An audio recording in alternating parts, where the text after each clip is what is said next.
Olá e bem-vindos! Hoje a gente vai mergulhar num universo que está assim, bem debaixo do nosso nariz, mas é totalmente invisível. Um mundo de organismos de uma célula só, né? Exatamente. E que, sem a gente nem perceber, ficam o tempo todo moldando o nosso planeta. E o mais incrível é essa dualidade. Alguns são essenciais para a qualidade da água, do solo, Vitais, enquanto outros, outros causam algumas das doenças mais conhecidas que existem. é uma dualidade impressionante, não é? De um lado, você tem verdadeiros arquitetos de ecossistemas em escala microscópica. E do outro, E do outro, parasitas com uma eficiência que é, assim, assustadora. Eles provam que tamanho não é documento mesmo. e essa é a nossa missão hoje. Com base numa análise detalhada que a gente recebeu, vamos desvendar esse mundo dos protozoários. A ideia é entender não só quem são, mas como vivem, as estratégias deles e, claro, esse impacto duplo. Vamos falar desde as formas de locomoção até o papel deles em doenças que a gente ouve falar sempre, como malária, doença de Chagas. Então vamos começar a desembrulhar essa história. Vamos lá. Para começar a entender esses seres, o material que a gente analisou deixa bem claro que a palavra-chave é adaptação.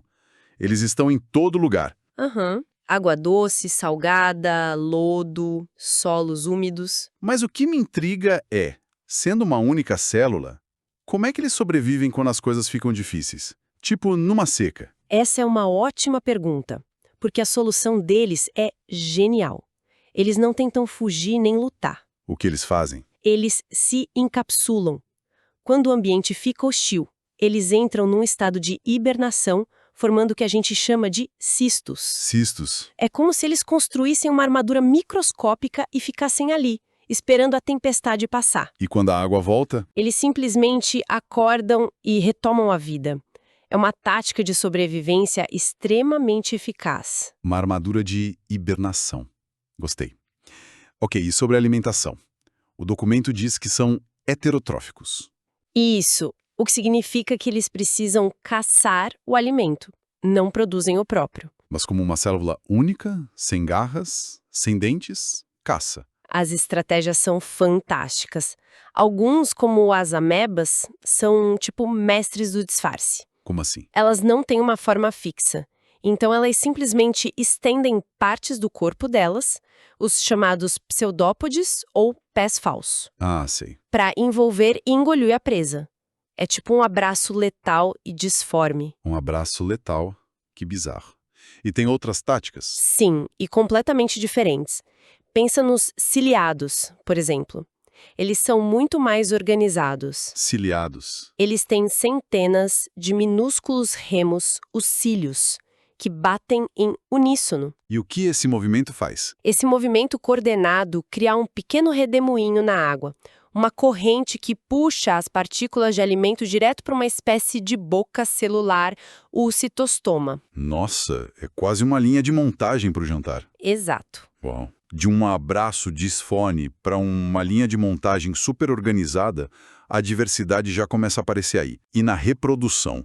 Imagino que seja algo simples, tipo uma célula se dividindo em duas. E na maioria das vezes é exatamente isso. Uma simples bipartição. É rápido, é eficiente. Mas o que a análise nos mostra é que mesmo aqui existe uma complexidade oculta.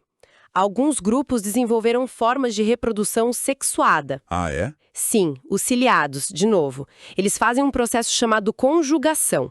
Duas células se alinham e trocam material genético. Para que isso? É uma forma de garantir variabilidade, de misturar as cartas para a próxima geração.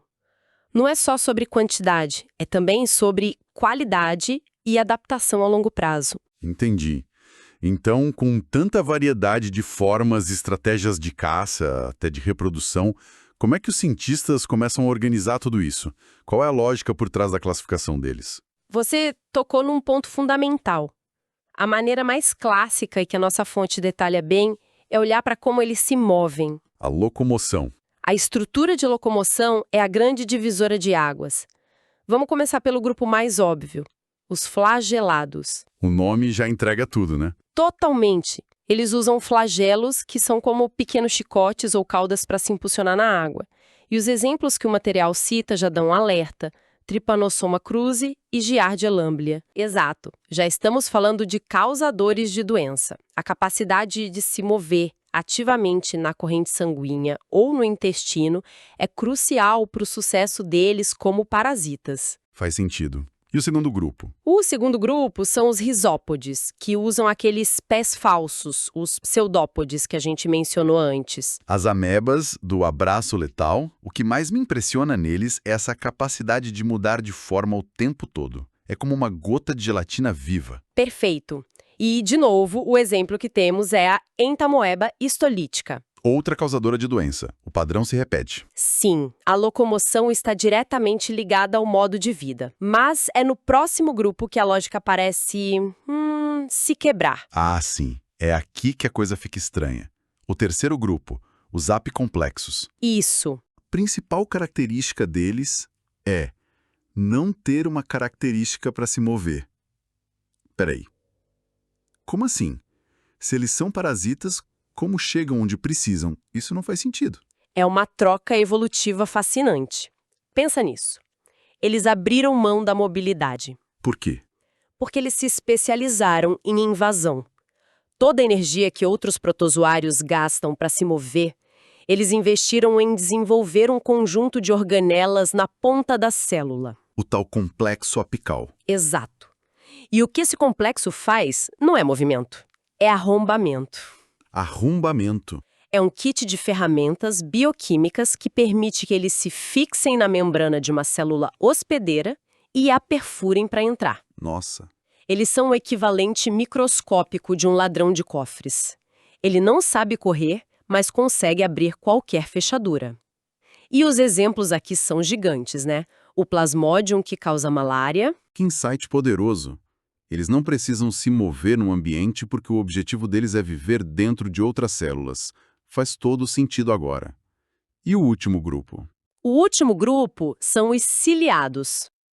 Se os apicomplexos são os ladrões de cofres, os ciliados são os atletas olímpicos. Gostei da analogia. Eles são cobertos por centenas, às vezes milhares, de cílios que batem em perfeita sincronia. Isso permite movimentos rápidos e precisos. E o material que a gente analisou traz um detalhe curioso. Qual? Alguns deles, como o Paramecium, têm tricocistos. Tricocistos. O que é isso? São pequenas estruturas que ficam logo abaixo da superfície da célula e que podem ser disparadas como dardos microscópicos. Dardos? Para quê? Para defesa ou para paralisar uma presa. É um sistema de arpões num ser de uma única célula. Inacreditável. Ok, a diversidade é imensa, mas a conversa sempre volta para o mesmo ponto. Muitos desses exemplos são parasitas perigosos. Infelizmente, sim. Então vamos encarar isso de frente. A nossa fonte usa o termo protozooses. Vamos focar nas três principais, começando pela malária. Malária, causada pelo Plasmodium, aquele especialista em invasão.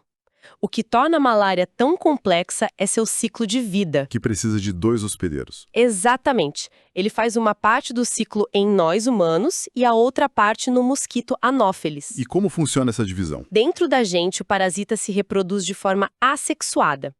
Primeiro no fígado e depois, de forma devastadora, dentro dos glóbulos vermelhos. E no mosquito? No mosquito, acontece a reprodução sexuada. O mosquito não é só um entregador. Ele é uma parte essencial do ciclo. Sem ele, o Plasmodium não consegue evoluir. E é por isso que o sintoma mais famoso da malária é aquela febre que vai e volta em ciclos, a cada 36 ou 48 horas. Exatamente por isso. Esses picos de febre acontecem quando milhares de glóbulos vermelhos se rompem ao mesmo tempo, liberando uma nova geração de parasitas e um monte de toxinas no sangue. É um evento sincronizado. Sincronizado e brutal. E como ainda não temos uma vacina 100% eficaz, a luta contra a malária ainda é, em grande parte, uma luta contra o mosquito. Terrível. Vamos para a segunda, doença de Chagas. Causada por um flagelado, o Trypanosoma cruzi, o vetor é o inseto barbeiro. E o nome da doença é uma homenagem ao cientista brasileiro Carlos Chagas, que, incrivelmente, descreveu todo o ciclo sozinho. Uma proeza. E o ciclo desse tripanossoma também é bem complexo. É uma obra-prima de complexidade. O parasita muda de forma drasticamente. No sangue, ele tem flagelo, é móvel, na forma que chamamos de tripomastigota. Mas quando ele invade os órgãos? Aí ele perde o flagelo e se transforma numa bolinha, a forma amastigota, principalmente no coração.